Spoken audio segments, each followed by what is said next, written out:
Today's topic is about protein trafficking.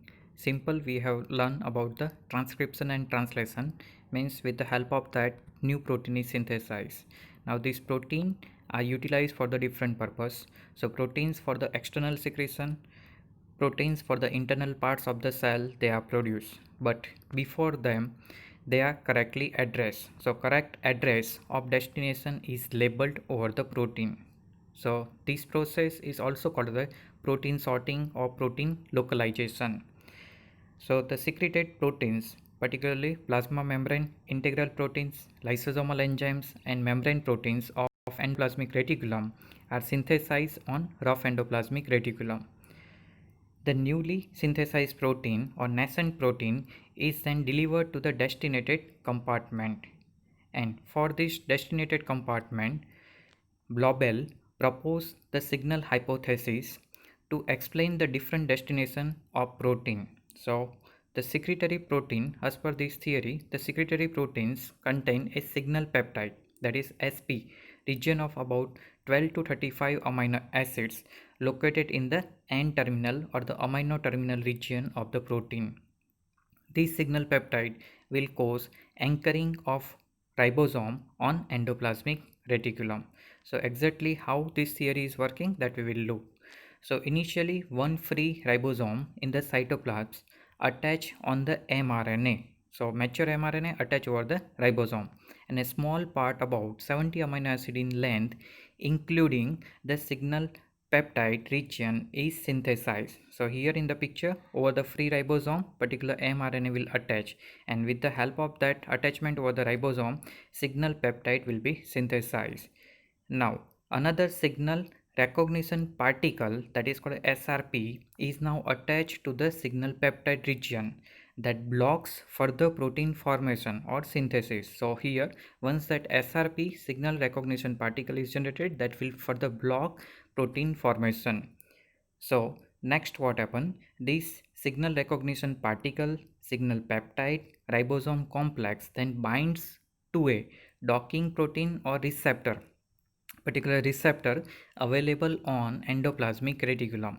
So the signal peptide, SRP and ribosome, all these three attach over the endoplasmic reticulum with the help of specific receptor. So once it is attached, only then the block is removed and remaining portion of the protein is synthesized. So once that block is removed, so what happen, by this mechanism the signal peptide directs the ribosome to be attached on the endoplasmic reticulum. So it is not as easy as it is explained in translation, but some control mechanism is working as per this hypothesis, that is signal hypothesis.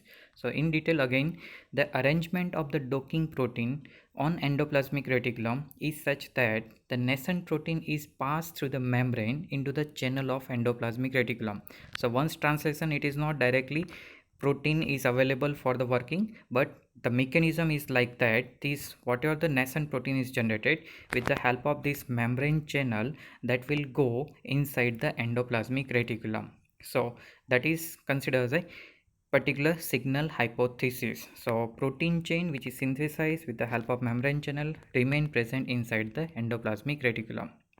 Now next, the signal region is cleaved off, that is signal peptide which is attached, that is now cleaved off from the nascent protein.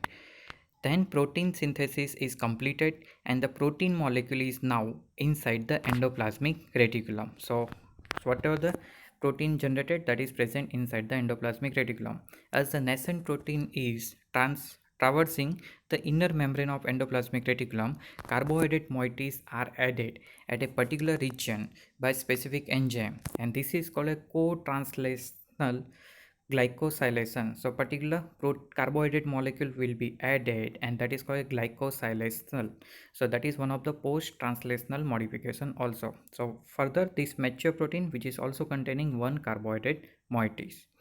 So protein, so that is about the protein which is synthesized for the external secretion. Now proteins for internal parts of the cell.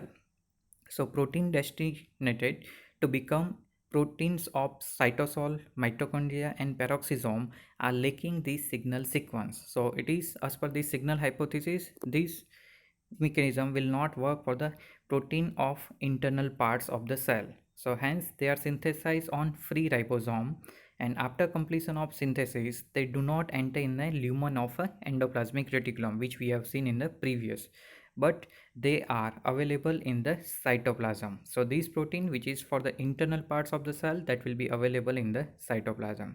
Now correct address for destination is labeled.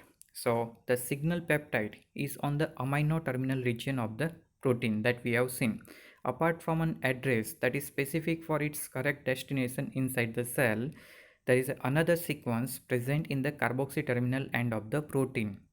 So for example, protein processing the amino acid sequence like KDEL, suppose that sequence like lysine, aspartic acid, glutamic acid and leucine near the C terminal end are destinated to reach the luminal surface of the endoplasmic reticulum, and then it will reach at the particular site. So that is all about the how these different protein as per the external secretion and internal utilization inside the cell, they will be labeled and they will be synthesized differently as per this signal hypothesis.